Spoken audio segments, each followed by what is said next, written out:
राजस्थान के पूर्व deputy CM Sachin Pilot की जनसंघर्ष यात्रा का 15 मई को आखिरी दिन था, जहां 5वें दिन अजमेर से जयपुर के बीच 125 किलोमीटर की पदयात्रा का समापन महापुरा में हुआ। बता दें कि पूर्व मुख्यमंत्री सचिन पायलट प्रदेश भर में पेपर लीक और भ्रष्टाचार के मुद्दे को लेकर पिछले 5 दिनों से पैदल चल रहे थे।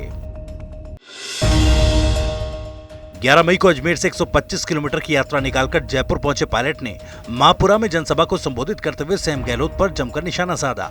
पायलट ने अपने संबोधन में कहा कि मैंने वसुंधरा सरकार के दौरान हुई लूट को लेकर सीएम गहलोत को चिट्ठी लिखी, बार बार निवेदन किया और फिर अनशन भी किया, लेकिन मेरी मांग नहीं सुनी गई और राज्य सरकार के करप्शन के मामलों पर कोई एक्शन नहीं लिया।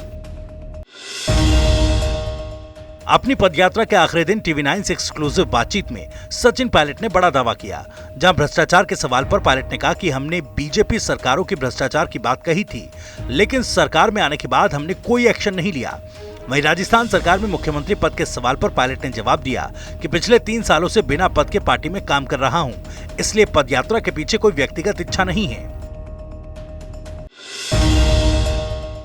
विधानसभा चुनाव से 6 महीने पहले बीजेपी राजपूत वोटों को साधने की कोशिश में जुट गई है। इसी के तहत प्रदेश के पूर्व सीएम और पूर्व उपराष्ट्रपति भैरों सिंह शेखावत की 13वीं पुण्यतिथि पर उनके पैतृक गांव खाचरियावास में पार्टी द्वारा एक स्मृति सभा रखी गई। इसके अलावा शेखावत की पुण्यतिथि को पार्टी जन्म शताब्दी के रूप में मना रही है। वहीं इस कार्यक्रम में केंद्रीय मंत्री नितिन गडकरी, पूर्व मुख्यमंत्री वसुंधरा राजे, प्रदेश अध्यक्ष सीपी जोशी, नेता प्रतिपक्ष राजेंद्र राठौर, केंद्रीय मंत्री गजेंद्र सिंह शेखावत, अर्जुन राम मेघवाल ने भी हिस्सा लिया। जनसंघर्ष पदयात्रा के अंतिम दिन सचिन पायलट के मंच पर कई मंत्री और विधायकों की भी मौजूदगी रही, जहां राज्य मंत्री राजेंद्र गुड़ा ने गहलोत सरकार पर जमकर आरोप लगाए। गुड़ा ने वसुंधरा राजे और अशोक गहलोत की मिलीभगत पर बोलते हुए कहा कि हमारी सरकार में खुलेआम भ्रष्टाचार हो रहा है और भ्रष्टाचार के सारे रिकॉर्ड टूट गए। इसके अलावा उन्होंने कहा कि जो फैसला पायलट करेंगे हम वही मानेंगे। झुंझुनू जिला कलेक्ट्रेट पर 9वीं क्लास के बच्चों का अनोखा प्रदर्शन सामने आया, जहां 14 साल के 2 बच्चे कॉपी किताब लेकर धरने पर बैठ गए। धरने के दौरान बच्चों की मां ने बताया कि स्कूलों से गर्मी की छुट्टी में बच्चों को भारी भरकम होमवर्क दिया गया, जो कानून का उल्लंघन है। वहीं छुट्टी के दिनों में भी होमवर्क के कारण बच्चों की अन्य रुचियां भी खत्म हो रही हैं।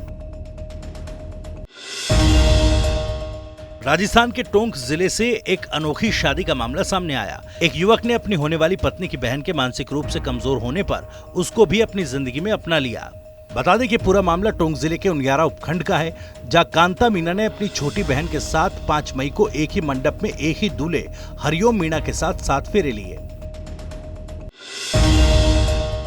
चित्तौड़गढ़ जिले के बस्सी थाना अंतर्गत आवलहेड़ा गांव में कलयुगी बेटे और पुत्रवधू द्वारा वृद्ध माता पिता से मारपीट की घटना सामने आई। बता दें कि एक मामूली सी पारिवारिक विवाद के कारण दंपति ने अपने वृद्ध माता पिता और बहन के साथ मारपीट की, जिसके बाद घायल अवस्था में तीनों को उपचार के लिए जिला राजकीय चिकित्सालय लाया गया। घटना की जानकारी मिलने पर पुलिस ने इस मामले की छानबीन शुरू कर दी। अजमेर जिला देहात बीजेपी अध्यक्ष और पूर्व विधायक देवीशंकर भूतला के भतीजे पर बीती रात कुछ लोगों ने हमला बोलकर गंभीर रूप से घायल कर दिया। खबरों के मुताबिक देवीशंकर भूतला का भतीजा हर्ष उदयपुर रोड स्थित कटारिया कॉलोनी के पास किसी से बात कर रहा था। इसी दौरान कुछ लोग हाथ में लठ, सरिया और अन्य औजार लेकर आए और बगैर बातचीत के ही ताबड़तोड़ मारपीट शुरू कर दी। अचानक हुए हमले में हर्ष बुरी तरह घायल हो गया और घटना की जानकारी मिलने पर पुलिस ने छानबीन शुरू कर दी।